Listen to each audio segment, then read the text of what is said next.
On New Year's Eve, when I opened a forgotten suitcase with my adult stepson's name on it and a note marked 005, I realized someone had already decided who would be blamed before the countdown even began. I didn't shout. I didn't call the police. I didn't wake anyone in the house. That was the first mistake they expected me to make. The suitcase was heavy. Not with clothes. With intent. It sat near the back door like it had been placed carefully, respectfully even, as if whoever left it wanted me to find it alone. My stepson was 26. Old enough to make mistakes. Old enough to be judged. And old enough, apparently, to be sacrificed. The note was simple. No signature. Just a time. 005. 5 minutes after midnight. I understood immediately what that meant. That was when everything would look official. When the story would lock itself into place. I closed the suitcase slowly. Not because I was afraid, but because I finally understood the kind of game I had been invited into. You see, betrayal is rarely loud. It's polite. It's quiet. It waits until people are celebrating. This wasn't about the suitcase. And it wasn't really about my stepson. It was about control. The house was full that night. Friends. Laughter. Glasses clinking. People who thought they knew each other. No one noticed me step into the hallway. No one noticed my silence. That's how these things always begin. Earlier that week, I had felt it. That subtle shift in tone. The way conversations stopped when I entered the room. The way my stepson's name lingered too long in casual jokes. They thought I was slow. They thought age had softened me. What they never understood was this. I didn't survive decades of quiet humiliation by reacting quickly. I survived by watching. The suitcase told me everything I needed to know. Someone wanted a scandal. Someone wanted a fall guy. And someone believed midnight would erase their fingerprints. I checked the clock. 11:41 p.m. Plenty of time. I didn't confront anyone. I didn't warn my stepson. Not yet. Because calm revenge is not about stopping the knife. It's about letting everyone see who was holding it. I walked back into the living room and smiled. Not because I was strong, but because I was certain. By the time the countdown ended, someone else would be explaining themselves. And for the first time that night, I felt something better than anger. I felt clarity. I stayed in the room, pretending to listen, pretending to laugh at the right moments, while my mind moved faster than the clock on the wall. That suitcase wasn't meant to scare me. It was meant to rush me. Whoever planned this believed panic would do the work for them. A raised voice. A desperate call. A wrong move made too soon. That's how blame is born. I watched my stepson across the room. Relaxed. Unaware. Laughing with people who would swear later that they had always suspected him. That's another truth people don't like to admit. Suspicion is retroactive. Once a story is told, memories rearrange themselves to fit it. I excused myself quietly and went upstairs. Not to hide. To think. The note said 005, not midnight. 5 minutes after celebration. 5 minutes after distraction. 5 minutes after truth gets blurry. That detail mattered. I opened the suitcase again, slowly, carefully. Inside were things that didn't belong together. Objects chosen not for usefulness, but for interpretation. Nothing illegal on its own. Everything damning together. That's how traps work. They don't accuse you directly. They let others do it. I didn't touch anything. I didn't need to. I took out my phone and checked messages from the past few weeks. Short replies. Delayed answers. Invitations that suddenly excluded my stepson. The pattern was clean now. This wasn't a crime of anger. It was a crime of planning. Someone wanted him gone. From the house. From the family. From the story they were about to tell. And I knew exactly why. People don't destroy what they don't fear. Earlier that year, my stepson had refused something. A favor. A quiet arrangement that would have made life easier for everyone else and morally impossible for him. He said no. Politely. Firmly. That was his mistake. When people with power are denied, they don't argue. They wait. I checked the time again. 11:49 p.m. Still enough time to change the ending. But not by confrontation. Confrontation gives liars rehearsal. I went back downstairs and positioned myself where I could see everything without being seen. Eyes reveal more than mouths ever do. One face avoided mine completely. Another watched the hallway too often. Someone else laughed a little too loudly every time my stepson spoke. Guilt has habits. I didn't expose them. I didn't warn the room. Because calm revenge requires patience strong enough to look like weakness. At 11:56 p.m., I sent one message. Short. Neutral. To someone who owed me a favor from long ago. Not because they liked me. Because they respected timing. By 11:58 p.m., the energy in the room shifted.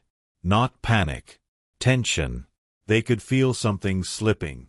They just didn't know what. The countdown began. Everyone gathered. Glasses raised. Voices united in a number that meant celebration to most. To me, it meant exposure.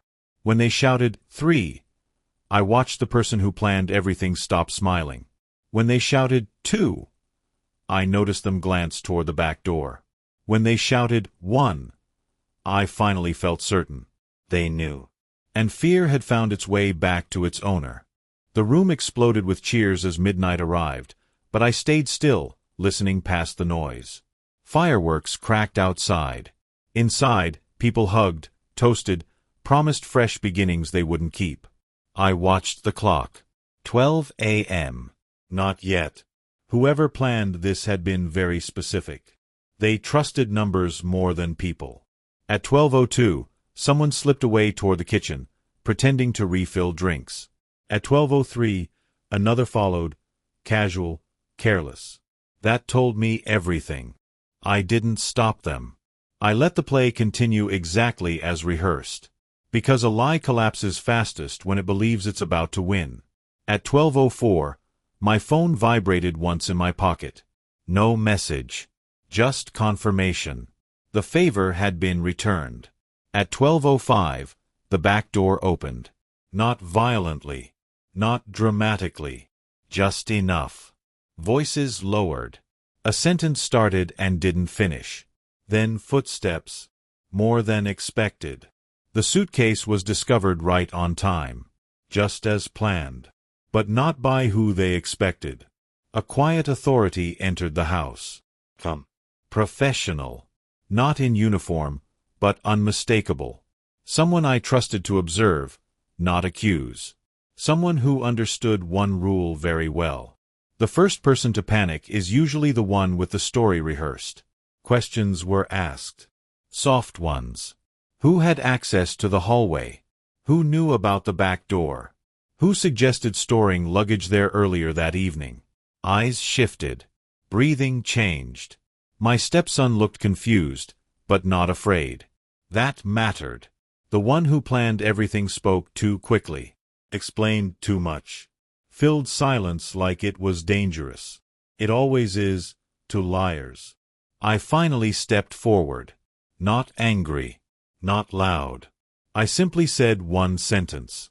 That suitcase was placed after dinner, when only a few people were moving freely.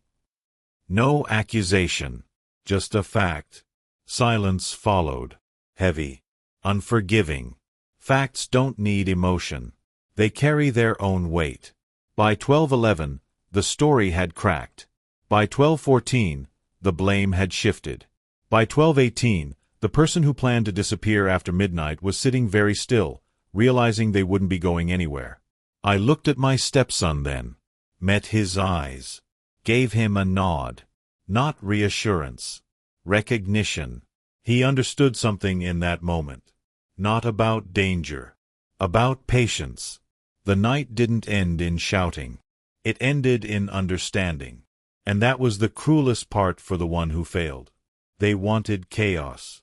They got clarity. They wanted a scapegoat. They exposed themselves. As the house slowly returned to quiet, I picked up the empty note and folded it carefully. Some lessons don't need to be destroyed. They need to be remembered. That night taught me something I would carry into everything that followed. Revenge doesn't require revenge at all. It only requires time, truth, and the courage to stay calm when others rush. I didn't always live with suspicion. There was a time when silence meant peace, not strategy. When a full house felt warm instead of crowded with motives. That house sat on a clean suburban street where people waved without knowing each other very well. Lawns trimmed evenly. Mailboxes lined like promises. The kind of place where nothing bad was supposed to happen, only misunderstandings, only family issues, only things people could explain away. I believed in that illusion longer than most. After my wife passed, the house felt too large, too echo-filled. Grief does that. It stretches space. It magnifies time. When my stepson moved back in after college, it felt natural, right? Like life correcting itself gently. He wasn't a child. He didn't need guidance. He needed stability. And I respected that. We lived together quietly. Separate routines. Shared dinners when schedules allowed. Conversations that didn't force themselves. Trust that grew not through affection, but consistency. People misunderstand calm households. They think love has to announce itself. It doesn't.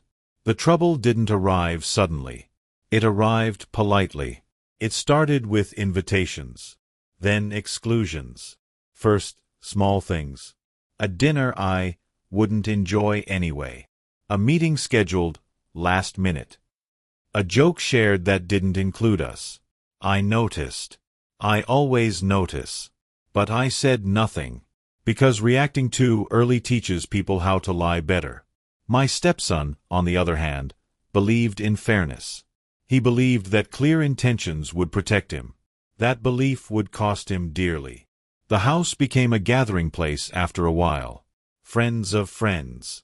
Extended family. Colleagues drifting in with wine bottles and opinions. Everyone comfortable enough to comment on everything. That's when I first sensed envy. Not loud envy. Quiet resentment. He had done well for himself. Not extravagantly. Just steadily. A job built on skill rather than charm. A reputation for saying no when something didn't sit right. People admire that, until it inconveniences them. One evening, a conversation stopped mid-sentence when he entered the room. Not abruptly. Just enough.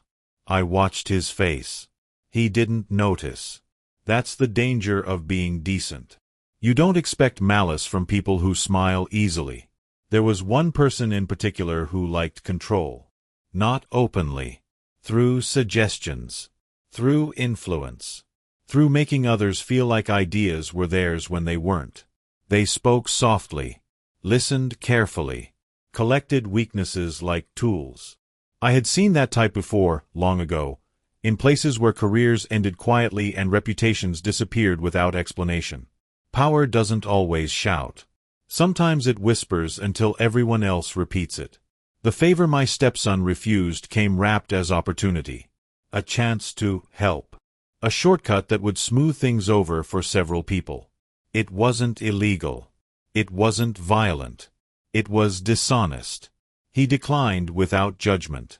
Without accusation. That made it worse. People can forgive anger.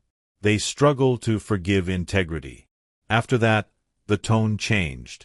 Not openly. Strategically. Suddenly, his reliability became rigidity. His honesty became difficult. His silence became suspicious. I listened. I stored everything. The setup of betrayal is never dramatic. It's administrative. Emails. Side conversations. Raised eyebrows. One afternoon, I overheard a sentence meant to sound harmless. He doesn't really fit the dynamic anymore. Dynamics are excuses. They mean someone is in the way. That night, I told my stepson something I had learned years earlier, after my own professional ruin. When people stop arguing with you, they've already decided something. He smiled politely, didn't ask questions. He still believed truth would arrive on time. I knew better. By December, the house felt staged. Furniture moved slightly. Doors closed more often. Everyone acted kind. Too kind. Kindness without warmth is rehearsal. New Year's Eve was proposed casually. A gathering. A reset. I agreed immediately. That surprised them. They expected resistance. Or distance. Compliance unsettles planners. In the days leading up to it, I paid attention to logistics. Who arrived early? Who stayed late? Who knew the layout of the house better than they should? Someone asked where extra storage was. Someone else commented on the back entrance. Casual. Forgettable. Unless you're listening. I didn't warn my stepson. Not because I didn't trust him. Because once you see the trap, you must let it show its shape. The night of the party, I watched coats pile up. Bags placed deliberately. The suitcase didn't arrive by accident. It arrived by invitation. And by the time I found it, I already knew something important. This wasn't about destroying him. It was about protecting someone else. Someone whose actions couldn't survive daylight. The calm before betrayal is the loudest thing in hindsight. Every smile feels rehearsed. Every laugh measured. And I understood then that the story had already been written. They just needed a villain. When people plan betrayal, they rarely think of it as betrayal. They call it necessity, damage control, an unfortunate adjustment. That's how they sleep. The person at the center of it all had perfected that language. Every sentence sounded reasonable. Every concern wore the mask of care. They spoke about harmony, about protecting everyone involved, about preventing future problems that hadn't happened yet. Fear dressed as responsibility. I watched how others leaned toward that voice. Not because it was louder, but because it removed effort. Believing someone else's version of events is easier than forming your own. My stepson kept his distance without realizing why. His calendar filled. His presence at gatherings shortened. People who once asked his opinion now offered it to him, unsolicited, framed as advice. That's another early sign. When people stop asking and start instructing. One afternoon, he came home later than usual and sat at the kitchen table without turning on the lights. I joined him. Neither of us spoke for a long moment. I feel like I'm being measured, he said finally. Not accused. Measured. I told him nothing. I just listened.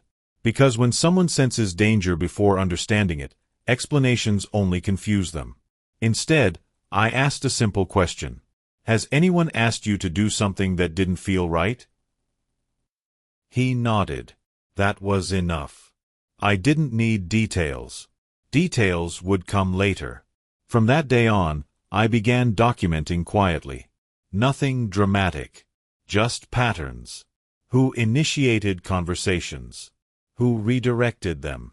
Who seemed invested in outcomes that didn't benefit them directly. Power leaves fingerprints. You just have to know where to look. The house became a crossroads. People came with reasons and left with reassurance.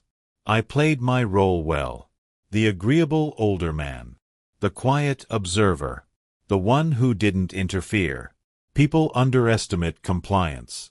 They don't realize it can be tactical. Weeks before New Year's Eve, someone suggested a cleanup of the storage areas. A casual remark about clutter. About efficiency. About using space better. I agreed. That permission mattered. When you allow someone to reorganize your environment, you also allow them to rehearse movement. Where things go unnoticed. Which doors creak. Which lights stay off. I made note of everything they touched. The suitcase appeared 2 days later. Unclaimed. Unremarkable. It stayed where it was placed. That was intentional. If I moved it, I'd signal awareness. If I ignored it, I'd signal trust. Trust is what betrayers rely on most. Conversations around me became more predictive. People spoke about future scenarios as if they were already decided. If things go wrong. In case something comes out. We'll just explain that. Language betrays intent long before actions do. I could feel the narrative forming. My stepson was being shaped into a question mark. Not guilty yet. Just uncertain enough. Uncertainty is dangerous. It invites imagination. And imagination, once activated, rarely sides with the quiet one. I saw how they positioned themselves socially. Who would vouch?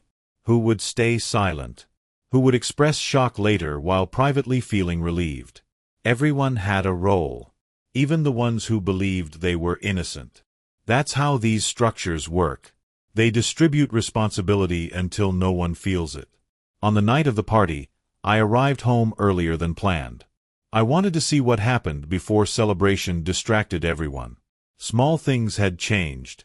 The back door unlocked. A light left off. Signals. I didn't correct them. Instead, I adjusted something else. A chair. A lamp. Nothing noticeable. Just enough to test awareness.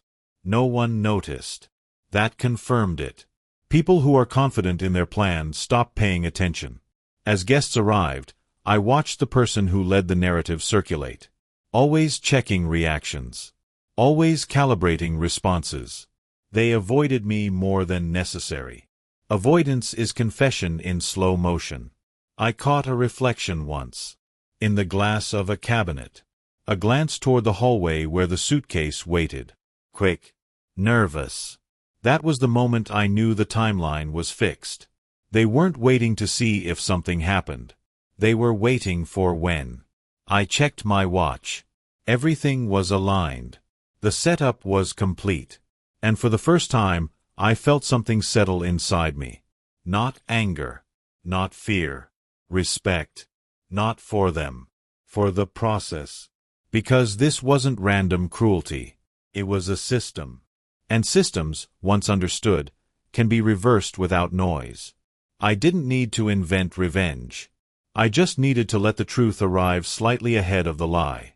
By the time December reached its final week, nothing needed to be said aloud anymore. Everyone involved understood their part, even if they would later deny it. That's the final stage of preparation. When silence replaces instruction. My stepson sensed it too. He became more careful with words. More precise. He didn't withdraw, he adjusted. That told me something important. He wasn't afraid. He was adapting. People who plan betrayal misread adaptation as weakness. They confuse restraint with surrender. The person who orchestrated everything began acting generous. Compliments. Invitations. Public support. All of it carefully placed where others could witness it. This wasn't kindness. It was insurance. They needed witnesses who could later say, "I never saw any tension." I watched how stories were planted. Small comments slipped into casual conversation. He's been under pressure lately. He's not as stable as he used to be. He's probably overwhelmed. Concern can be weaponized when repeated often enough. I kept my role simple. Neutral. Polite. Forgettable. I've learned that people reveal more around those they don't consider relevant. One afternoon, a private conversation drifted into the hallway while I pretended to sort mail. It lasted less than a minute. But it contained everything. They talked about timing. About how the new year would reset perceptions. About how certain discoveries couldn't be undone once noticed. No malice in their voice. Just logistics. That's when I stopped wondering if this would happen. And started preparing for how it would end. I didn't gather evidence in the traditional sense. No recordings. No dramatic proof. Those things make stories complicated and defensive. Instead, I gathered context. Who benefited? Who rushed? Who framed outcomes before events occurred? Truth doesn't always arrive as a document. Sometimes it arrives as a pattern no lie can survive. On the morning of New Year's Eve, my stepson asked if he should stay out late with friends. I told him to come home early. Not because I was worried. Because I needed him present. He didn't ask why. That trust mattered. By evening, the house felt different. Charged. People arrived dressed for celebration but thinking about something else. I shook hands. Smiled. Listened. I noticed who avoided eye contact with him. Who suddenly found reasons to be near the hallway. Who checked their phone too often. I noticed who didn't. There were innocent people there. Truly. People who had no idea they were being positioned as background. That's always the hardest part. Betrayal rarely stays contained. It spills. As midnight approached, the person at the center grew restless. Their laughter came too quickly. Their movements sharper. Anticipation is a form of stress. I watched my stepson pour a drink and decline another. Clear-headed. Grounded. He didn't know the details. But he knew something mattered. When I found the suitcase earlier that night, it wasn't shock that froze me. It was confirmation. Everything I had sensed was real. The setup wasn't clumsy. It was careful. Which meant the fall would be quiet too. As the countdown began later, I wasn't thinking about exposure. I was thinking about aftermath. What happens after someone realizes they miscalculated? Because revenge that ends in chaos only creates new enemies. But revenge that ends in understanding? That rewires people. By the time midnight passed, the stage was complete. Everyone stood exactly where they had placed themselves. And I understood something that brought me an unexpected calm. I didn't need to win. I just needed to not lose my integrity. Everything that followed, the questions, the unraveling, the silent reckoning, would take care of itself. The setup had done its job. Now the pressure would begin. Conflict doesn't always announce itself. Sometimes it arrives as courtesy. The days after New Year's Eve felt unusually clean. Too clean. Conversations resumed as if nothing had happened, but the air carried a careful distance, like furniture rearranged slightly out of habit rather than necessity. That's how pressure begins. Not with accusation. With withdrawal. My stepson noticed it immediately. Invitations slowed. Replies shortened. People became busy without explanation. He asked me once if he had done something wrong. I didn't answer directly. Instead, I said, pay attention to who stops asking questions. Because questions are engagement. Silence is verdict. The person who had orchestrated everything stayed visible, present, helpful. They checked in often, always in public, always with witnesses nearby. How are you holding up? Let me know if you need anything. Concern performed loudly enough becomes credibility. Behind that performance, the narrative was moving. I could hear it in fragments. A sentence here. A pause there. He seemed distracted lately. Something felt off. I hope I'm wrong, but doubt never finishes its sentences. It lets others complete them. My stepson continued going to work. Continued being polite. Continued refusing to defend himself against things no one had said directly. That restraint confused them. People expect the accused to flinch. When they don't, suspicion looks for another signal. So they created one. A minor issue was elevated. A scheduling conflict framed as irresponsibility. A missed call exaggerated into avoidance. Small things, repeated often, become character. I watched it happen in real time. At a gathering a week later, someone joked lightly about trust. Nothing pointed. Nothing obvious. Everyone laughed. Except my stepson. That was enough. Laughter is alignment. Not laughing is dissent. From that moment, the tone hardened. No confrontation. Just assumptions. I saw how people repositioned themselves socially. Chairs angled away. Conversations shifted when he entered. Information stopped flowing toward him. Isolation doesn't require hostility. It just requires coordination. He came home quieter each evening. Not defeated. Focused. As if his attention had turned inward, scanning for something he couldn't yet name. That worried me. Because the most dangerous moment in any conflict is when the innocent start searching for their own mistakes. That's when people confess to crimes they didn't commit. I sat with him one night after dinner. We didn't speak for a long time. Finally, he said, "If someone wanted me gone without saying it, would I even know?" I answered honestly, "Yes. But only after they've already decided." He nodded slowly. He was learning. The person pulling strings sensed the tension tightening. They began accelerating steps. Meetings. Private conversations. Strategic sympathy offered to the right people. Pressure works best when it feels inevitable. I overheard a conversation meant to be discreet. "We just need to protect ourselves." That sentence tells you everything. Protection from what? From truth. They weren't afraid of harm. They were afraid of exposure. A rumor surfaced next. Vague. Impossible to trace. Something about boundaries. About items misplaced.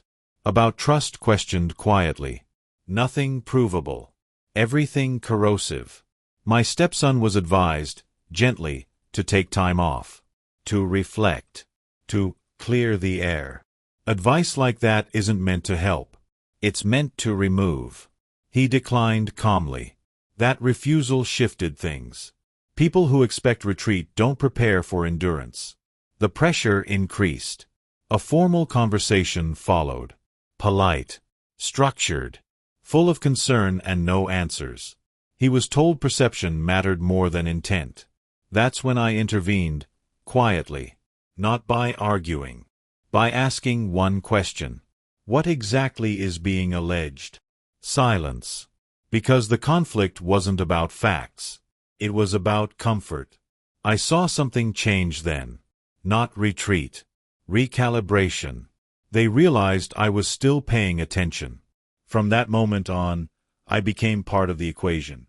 And equations change when new variables appear.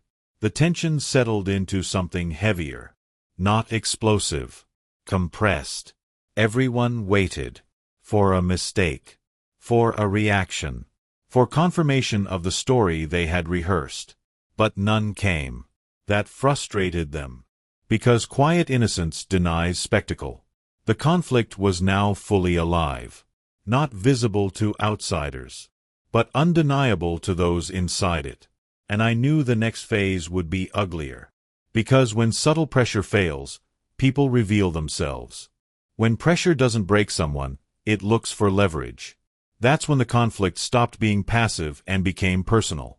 It started with concern that arrived uninvited. Someone dropped by unexpectedly, offering advice that hadn't been asked for. Their tone was soft, almost apologetic. "You should think about how this looks." Looks. That word does more damage than any accusation. It implies a consensus without naming it. My stepson listened. Thanked them. Closed the door. The visit wasn't about him. It was about reporting back. The next day, a routine process changed without explanation. Access delayed. Permissions reviewed. Nothing denied outright. Just slowed. Bureaucracy is a polite weapon. I watched him navigate it carefully. No complaints. No demands. He documented everything quietly, mirroring my own habits. That worried the planners. People who rely on confusion don't like clarity. A meeting followed. More structured. More serious. Still no allegations. Just language designed to unsettle. We've noticed inconsistencies. Some people feel uncomfortable. There are concerns we can't ignore. Concerns without substance are impossible to address. That's the point. He asked again for specifics. None were given. I saw fatigue creep in then. Not defeat. Wait. The kind that accumulates when you're asked to defend something invisible. That evening, he admitted something to me he hadn't said aloud before. "I feel like I'm on trial without knowing the charge." That's exactly how these conflicts work. They remove the crime so the defense collapses. I reminded him of something my own father once told me after I lost a job under similar circumstances. Never confess to confusion. Confusion is what they need from you. He listened. But the cost was growing. People began choosing sides without announcing it. Declining invitations. Changing tone mid-conversation. Small loyalties reassigned quietly. One person apologized privately. Said they believed him, but didn't want trouble. Belief without action is neutrality dressed as kindness. The person orchestrating everything began to show strain. Their patience thinned. Their control slipped in small ways. They interrupted more often. Corrected unnecessarily. Watched reactions too closely. They needed resolution. Because unresolved tension exposes motives. A decisive move followed. A formal review. Official enough to feel dangerous. Framed as procedure, not punishment. Timing mattered. It was scheduled quickly. Quietly. I was informed last. That told me everything. This was the escalation they had been waiting for. A moment where pressure would peak and silence could be interpreted as guilt. My stepson didn't panic. But I could see the weight settle deeper. Not fear. Disappointment. Disappointment hurts more. It fractures trust. The review wasn't hostile. It didn't need to be. It relied on implication. Questions about judgment. About associations. About patterns. Patterns again. Patterns can be drawn around anything if you ignore context. When it ended, nothing was decided. That uncertainty was intentional. Suspension without conclusion is psychological leverage. He came home that night and sat in the same dark kitchen chair as before. This time, I spoke first. They're accelerating because they think you're almost ready to bend. He looked at me. Tired. Clear-eyed. I won't, he said. That was the moment I knew the conflict would turn. Because endurance forces exposure. People who manipulate through ambiguity need reactions to feed on. And he wasn't giving them any. The next few days were quieter. Too quiet. That's when mistakes happen. Someone spoke out of turn. Shared information they shouldn't have known. Referred to something that hadn't been disclosed. I noticed. I always notice. That slip told me where the story had been written and who had read it early. The conflict was no longer theoretical. It had fingerprints. And once fingerprints appear, the clock starts ticking. The final push never feels dramatic when it begins. It feels administrative. An email arrived late in the afternoon. Carefully worded. Neutral in tone. Heavy in implication. It requested another meeting, this time with additional observers. That phrase alone told me the goal wasn't clarity. It was confirmation. They wanted witnesses. Not to the truth. To a conclusion they hoped would form naturally once enough people were in the room. My stepson showed it to me without speaking. His face was calm, but something behind his eyes had hardened. Not bitterness. Resolve. I told him something I had never said before. They're not testing you anymore. They're testing who will stand with you. That's when conflicts stop being about facts and start being about character. The meeting took place 2 days later. Bright room. Glass walls. Seats arranged in a way that suggested equality while enforcing hierarchy. Everyone smiled. Smiles are dangerous in rooms like that. The questions repeated familiar themes. Judgment. Reliability. Perception. The same fog thickened. Then came the line they thought would end it. We're concerned about how this reflects on everyone involved. That sentence was bait. It invited sacrifice. I watched my stepson carefully. This was the moment they expected him to apologize for existing. To offer concessions. To retreat quietly in exchange for dignity. Instead, he did something simple. He asked one question. Can someone tell me exactly what I'm accused of? Silence. Longer this time. No one spoke because no one could without exposing the lie. That silence was the crack. Someone shifted in their seat. Another looked away. The orchestrator cleared their throat and tried to redirect. But redirection requires momentum. And momentum had stalled. The meeting ended without resolution. Again. But something had changed. People left unsettled. Uncertainty had turned inward. That's the moment manipulators fear most. When doubt stops pointing outward and begins circling back. The aftermath was colder. Less polite. The orchestrator stopped pretending warmth. They avoided us entirely now. Avoidance is retreat disguised as dignity. I knew then that the conflict had reached its peak. Not because they had won, but because they had no clean move left. They had pushed too far, too carefully. That's the irony of quiet manipulation. It depends on restraint. Once pressure becomes visible, it loses legitimacy. A rumor surfaced that week, sharper than before. Still vague. Still untraceable. But aggressive. It backfired. People who had stayed neutral began asking questions. Not because they believed us, but because the story had become inconvenient. Inconvenience breeds curiosity. And curiosity leads to truth faster than outrage ever does. One person approached me privately. Nervous. Apologetic. "I don't think this is what it looks like," they said. I didn't respond. Because agreement wasn't the goal. Recognition was. Another followed. Then another. No declarations. No apologies. Just distance from the orchestrator. That's how influence collapses. Not with noise. With abandonment. The final humiliation attempt came quietly. A suggestion that my stepson consider other opportunities. Framed as concern. Delivered without witnesses. He declined politely. That refusal ended it. Because there was nothing left to threaten him with. They had used implication. Isolation. Procedure. And none of it had worked. By the end of that week, the orchestrator stood alone in rooms they once controlled. Their words no longer redirected conversations. Their presence no longer anchored consensus. People listened differently now. The conflict didn't explode. It dissolved. And that dissolution was worse for them than exposure. Because no one could say exactly when belief shifted. Only that it had. That night, my stepson and I sat quietly. No celebration.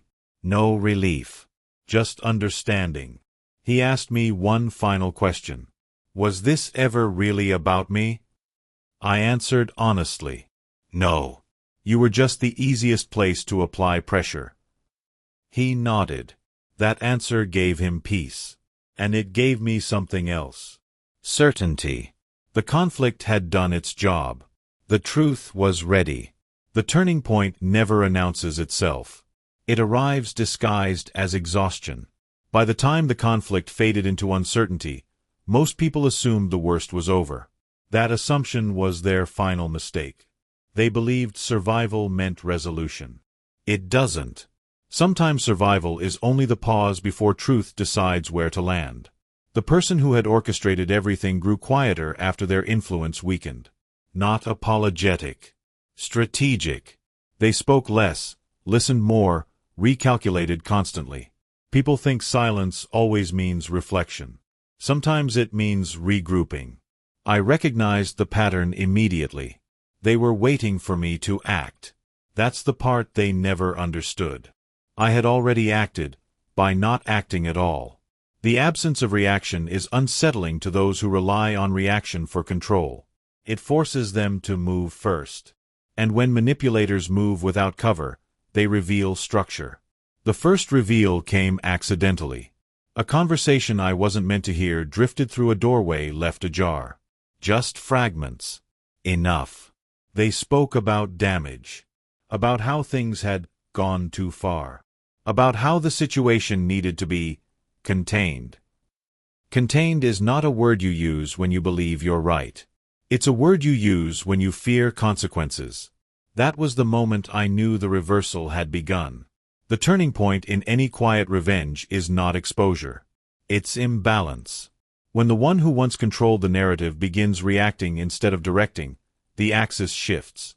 I didn't push. I waited. Because the best reversals are self-inflicted. My stepson felt the shift too, though he didn't name it. People who had once avoided him now sought neutral ground. Casual greetings returned. Invitations reappeared, tentative and cautious. Not apologies. Testing. They were checking if it was safe to be seen near him again. Safety follows power. I told him nothing except this. Let them come to their own conclusions. Don't correct them. Correction feels like defense. Defense implies vulnerability. Instead, he stayed consistent. Polite. Professional. Unchanged. That consistency became contrast. And contrast is lethal to false narratives. The orchestrator tried something subtle next. A reframing.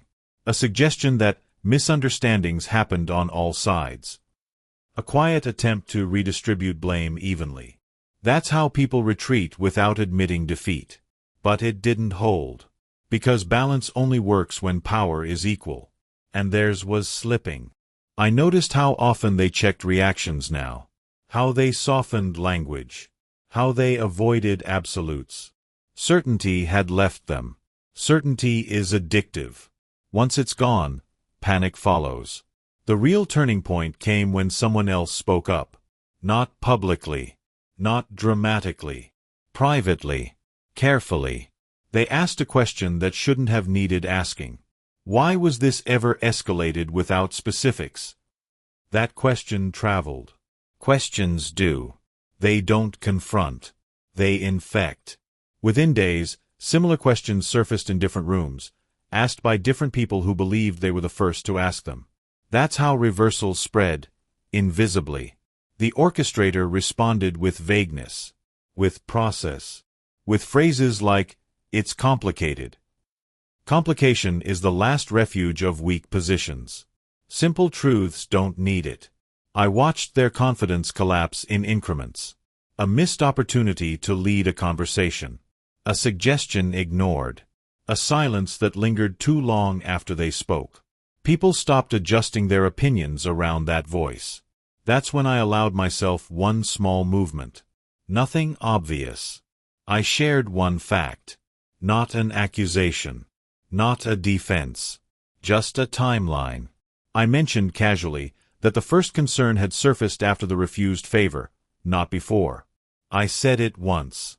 To one person. That was enough. Because facts don't argue. They wait. The timeline unsettled people. It didn't prove wrongdoing. It suggested motive. Motive is the crack where truth enters. My stepson noticed the shift when someone apologized, not for accusing him, but for not asking sooner. That sentence mattered. Not asking sooner. Silence had been the problem all along. The orchestrator sensed it slipping now. Their body language betrayed urgency. Their politeness sharpened. Their patience thinned. They were losing control of the story. And control, once lost, is rarely regained quietly. They made one final error. They spoke too much. In an attempt to reassert authority, they over-explained. They revisited old concerns. Reframed earlier conversations. They contradicted themselves. Contradictions don't need witnesses. They create them. I didn't respond. I didn't need to. The room had already noticed. By the end of that week, the power dynamic had reversed completely. Not officially. Not formally. But socially. And social reversals last longer. The turning point was complete, though no one announced it. The person who once shaped perception now reacted to it. The one who had been isolated now moved freely. And I felt something settle that I hadn't felt in a long time. Not satisfaction. Relief. Because justice doesn't always feel victorious. Sometimes it just feels balanced. The shift was subtle, almost imperceptible to anyone not paying attention. People began acting differently around the orchestrator.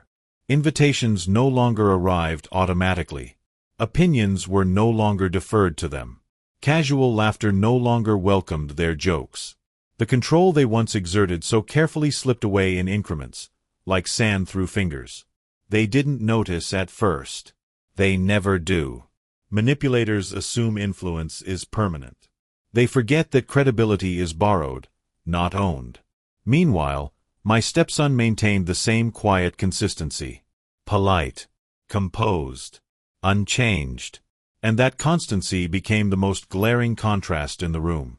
One afternoon, at a casual gathering, the orchestrator attempted to regain footing. They spoke directly to a mutual acquaintance, outlining their version of events, carefully structured, polished, rehearsed. No one reacted the way they expected. Polite nods replaced agreement. Interest faded to courtesy. Their carefully built audience dwindled. The first mistake of a crumbling manipulator is overexposure. They speak too much, too loudly, too confidently. That day, they mentioned my stepson's name several times. Each repetition emphasized concern, accountability, and implied guilt. It was meant to create anxiety. It did not. I watched from across the room, observed, waited. Because the most effective reversal doesn't involve confrontation. It involves patience. Strategic patience. By evening, the tension was almost imperceptible, but everyone could feel it. Conversations had micropauses where previously there were none. Smiles became tentative. Jokes lost timing. Chairs shifted subtly as people unconsciously measured distance. The orchestrator misinterpreted these microsignals as lingering loyalty. They didn't realize these were signs of doubt, fear, realization. That night, my stepson asked me a question I had anticipated but hadn't expected so soon. Do they know it's failing? I shook my head slowly. Not yet. But they will. They always do. The next morning brought the first undeniable confirmation. Someone they had relied on to vouch quietly approached me alone. Eyes down. Hesitant. I don't know why I didn't see it before, but it doesn't add up. Their version. It doesn't. This person had previously been loyal, unconsciously reinforcing the manipulator's narrative. Their doubt marked the beginning of a chain reaction. By midweek, questions began surfacing elsewhere. Conversations referenced inconsistencies. Casual remarks exposed contradictions. People who had previously avoided my stepson now sought clarification about past events. And the orchestrator noticed.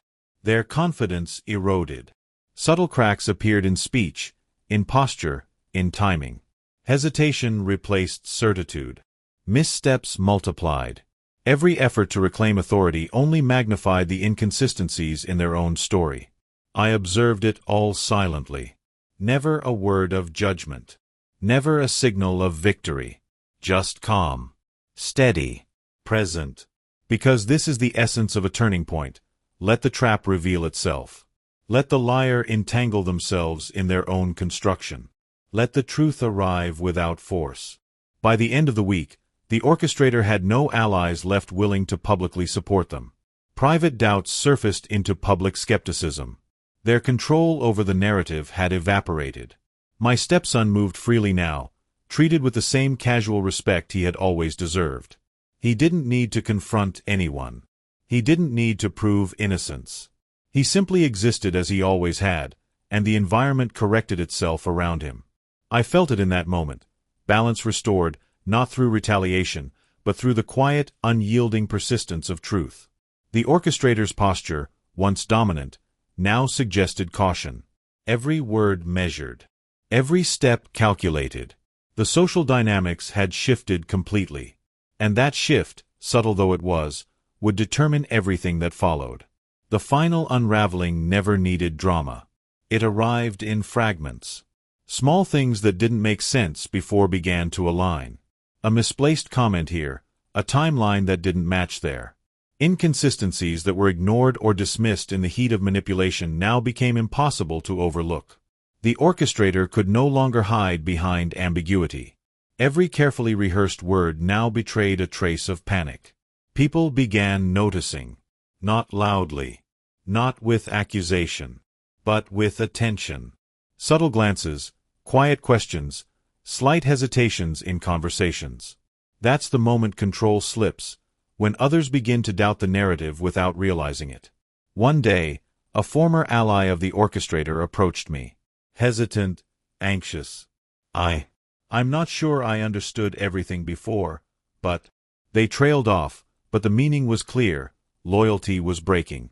I didn't respond. I let the words linger. Silence has power, and at this stage, it worked better than any argument. The orchestrator, sensing momentum slipping, tried to reassert authority.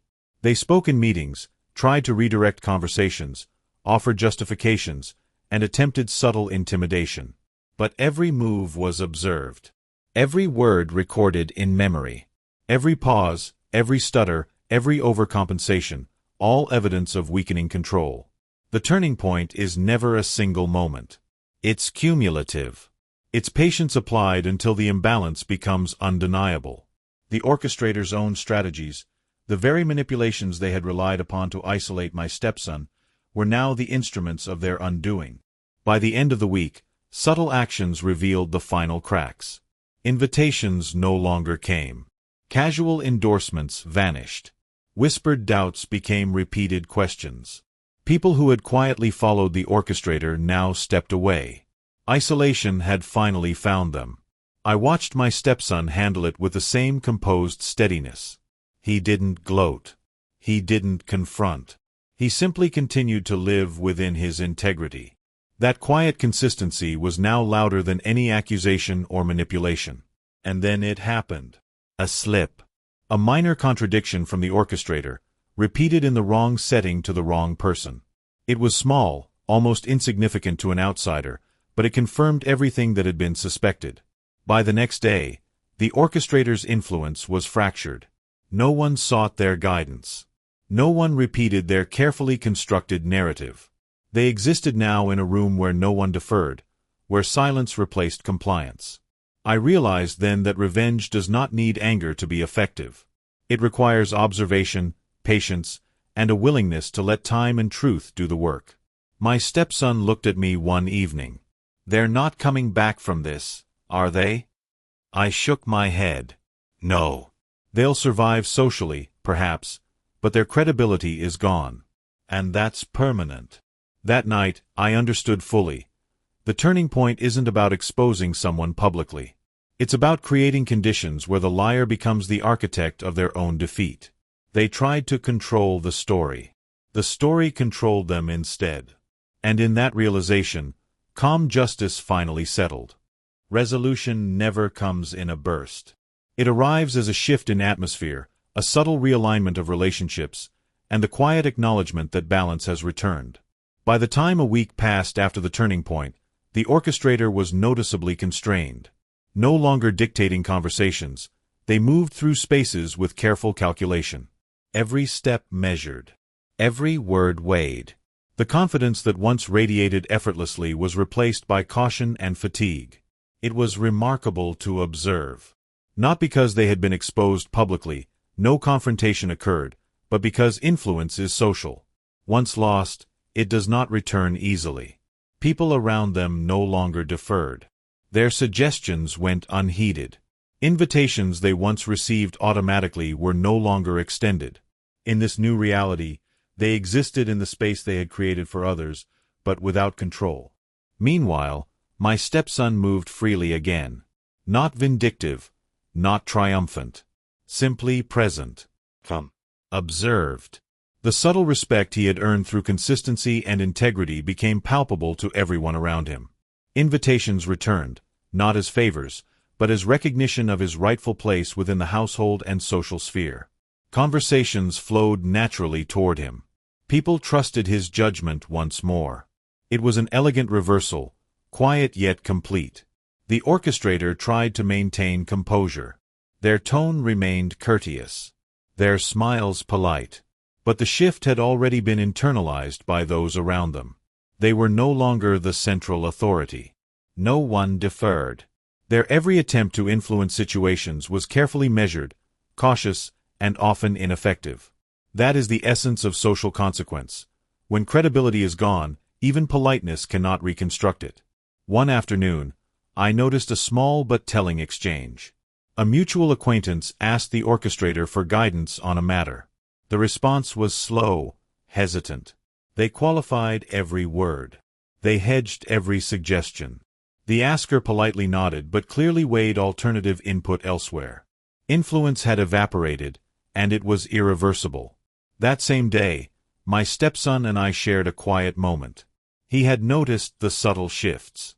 "They're still polite," he said. "Still trying."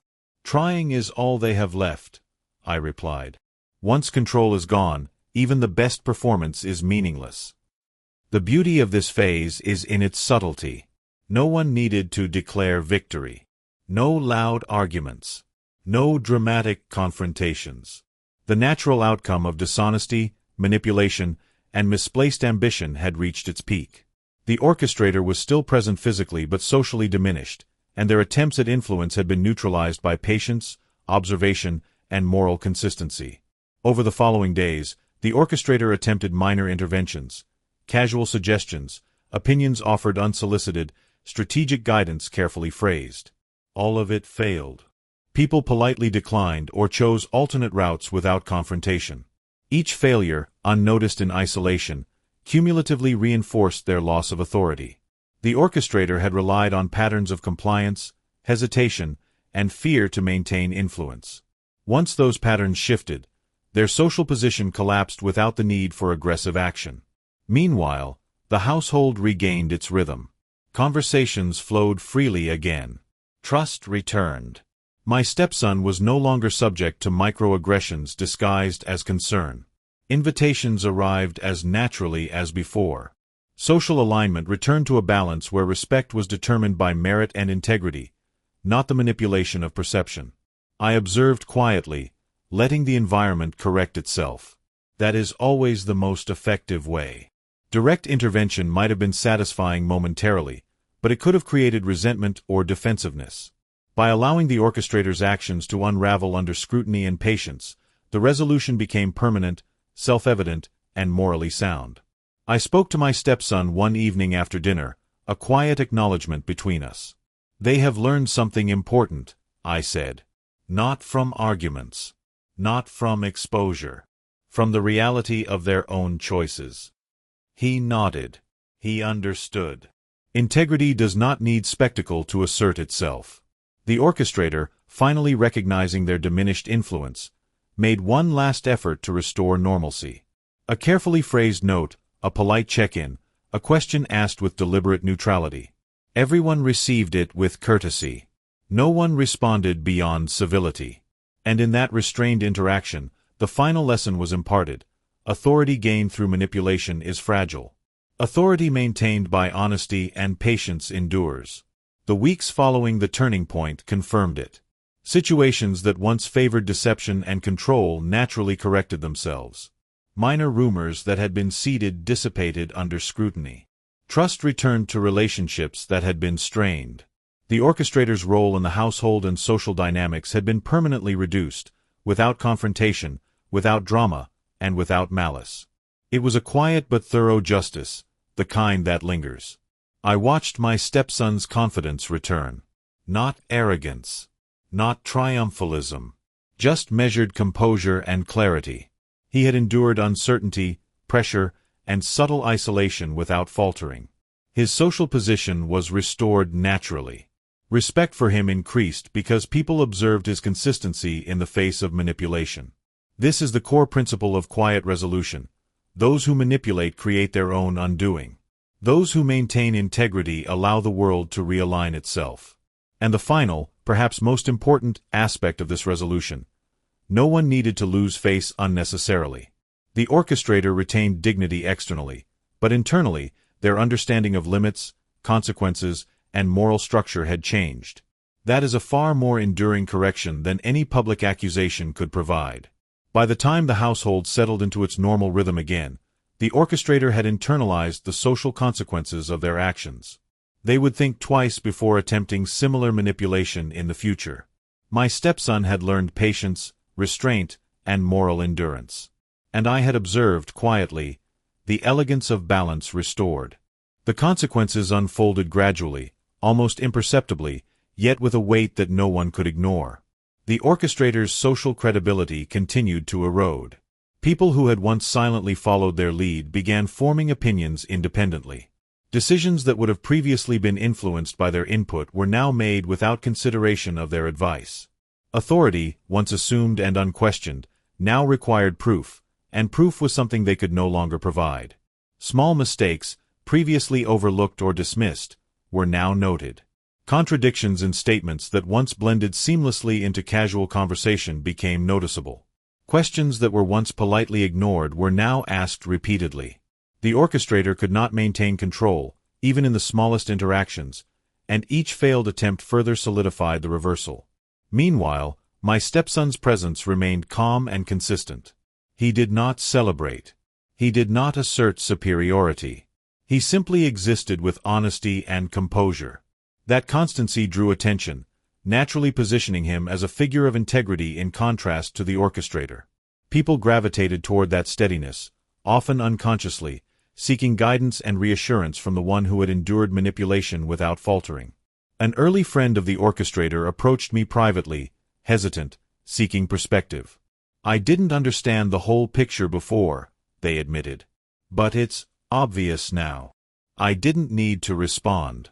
The acknowledgement alone confirmed the shift. Recognition does not require explanation, only observation. The orchestrator attempted minor interventions, subtle recalibrations meant to regain trust and influence. Invitations extended here, compliments offered there, small acts of politeness. All of it failed. Their influence had been diminished permanently, not by confrontation, but by the natural reorientation of those around them toward honesty and consistency. By the second week, the household environment had fully stabilized. Trust returned naturally to all relationships. Conversations that had been strained or avoided now flowed without hesitation. Social alliances that had been disrupted by manipulation were restored. And the orchestrator, though present and polite, found themselves isolated in subtle ways, their prior authority replaced by cautious observation and silent acknowledgement of past miscalculations. One afternoon, I noticed a telling exchange. A mutual acquaintance asked the orchestrator for advice. Their response was careful, qualified, and hesitant. The asker nodded politely but had already made a decision independently, illustrating how authority that depends on manipulation is fragile, while credibility built on integrity endures. My stepson observed these shifts silently. He didn't gloat or comment. His awareness was quiet but complete. He recognized that he had regained position not through confrontation, but through patience, observation, and moral consistency. That understanding gave him genuine confidence, the kind that comes from endurance rather than victory. The orchestrator's attempts to repair their influence were ultimately self-defeating. In trying to reassert control, they drew attention to contradictions, inconsistencies, and previous manipulations. Each act intended to rebuild credibility only reinforced the perception of prior deception. Social correction is subtle, cumulative, and powerful, and it functions independently of drama or accusation. In the following days, minor misunderstandings, previously seeded for manipulation, naturally resolved themselves. The household returned to a rhythm where fairness, honesty, and clarity guided interactions. The orchestrator retained external politeness but internalized the consequences of their actions, an understanding more enduring than public censure. By the end of the month, everything had shifted. The orchestrator no longer held sway over decisions or opinions. The household was balanced. My stepson's integrity was unquestioned. The natural order, disrupted by manipulation and quiet deceit, had restored itself through patience, observation, and consistent moral action. The resolution had arrived. Not in spectacle, but in balance. Not through confrontation, but through quiet, inevitable consequence. The orchestrator learned, without humiliation or overt attack, the cost of manipulation. My stepson learned that endurance and integrity are more powerful than any rumor or subtle coercion. And I, observing quietly, understood fully that moral justice does not always demand anger, retaliation, or exposure. Sometimes, it is sufficient to allow truth to unfold while maintaining calm. The final phase of resolution was subtle, almost invisible to anyone outside the household. The orchestrator no longer attempted influence. Their words were careful, deliberate, and measured. Every attempt to guide decisions was met with polite acknowledgement but no deference. Their former authority had been replaced by observation, a quiet awareness that the social balance they once commanded had shifted permanently.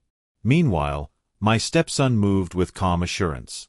He did not flaunt his restored position, nor did he seek revenge. He simply existed with honesty and consistency, and that was more persuasive than any argument. People naturally gravitated toward him, sought his perspective, and treated him with the respect he had always deserved. One evening, a mutual acquaintance approached me quietly. "They've changed," they said.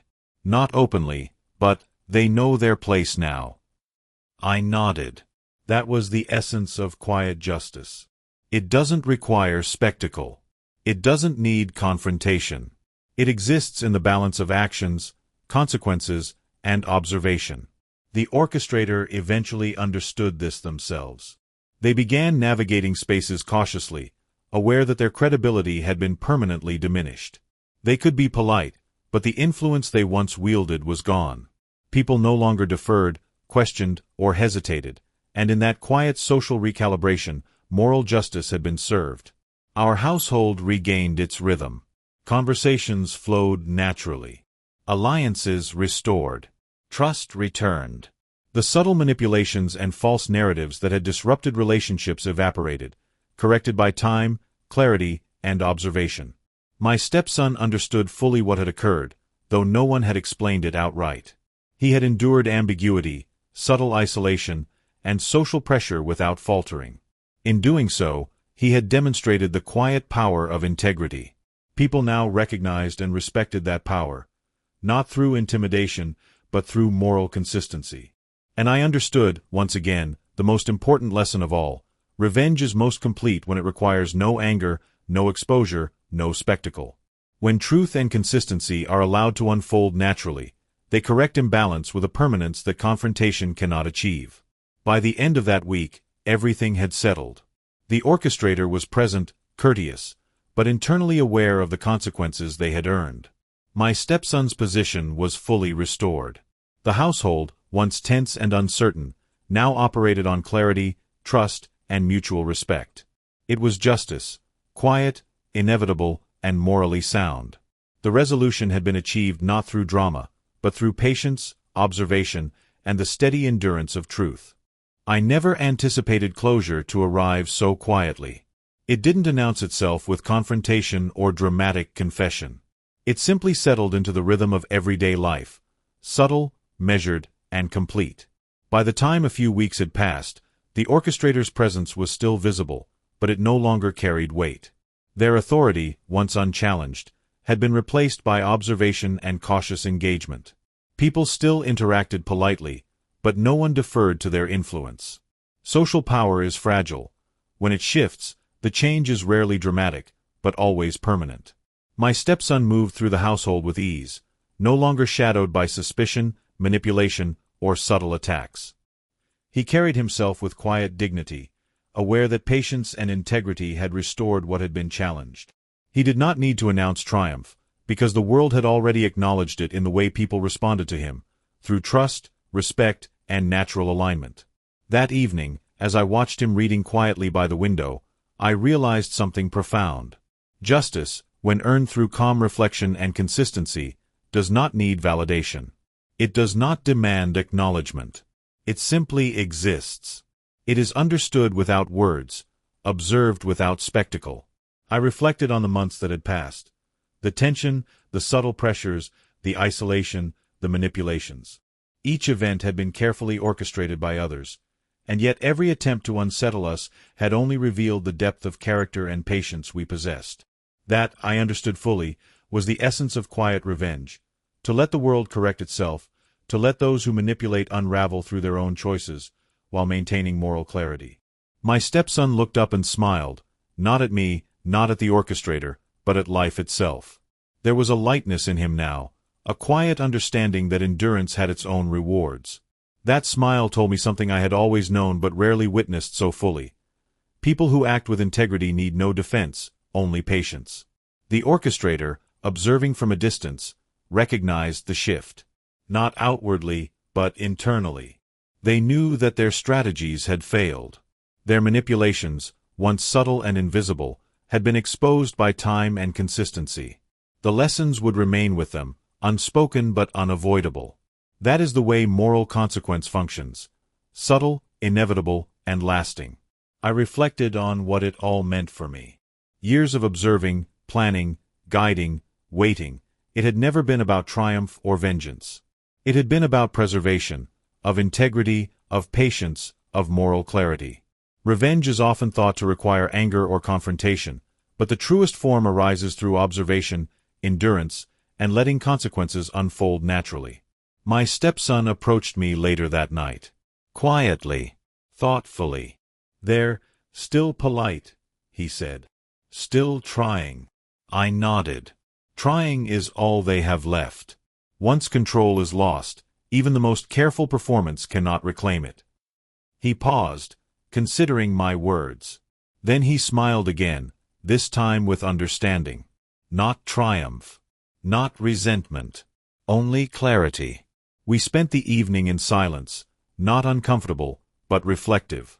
No need to recount every detail. No need to relive the months of tension. It was enough to observe the restored balance, to feel the calm in the household, and to acknowledge that justice, subtle, patient, and morally sound, had been achieved. The orchestrator never approached us directly after that. Their words were minimal, their presence cautious. People no longer sought their guidance automatically, and their influence had eroded permanently. That is the true resolution. Not confrontation, not spectacle, but natural, lasting consequence. And in that calm, I understood fully the lessons I had hoped to convey through these months of careful observation, endurance, and reflection. Patience is more powerful than rage. Observation reveals patterns that force truth to emerge naturally. Integrity, maintained quietly, cannot be undermined by manipulation. Justice does not always require action. Sometimes it requires endurance.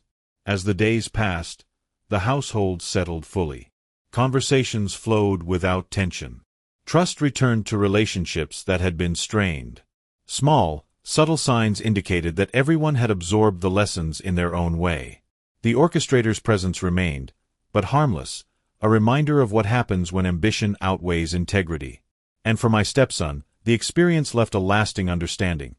That calm endurance, honesty, and moral clarity not only protect but also restore, without confrontation, without drama, and without malice. That evening, I looked out at the quiet street outside. The world moved on, as it always does. The tension that had once dominated our lives had dissolved. Peace returned, quietly and naturally.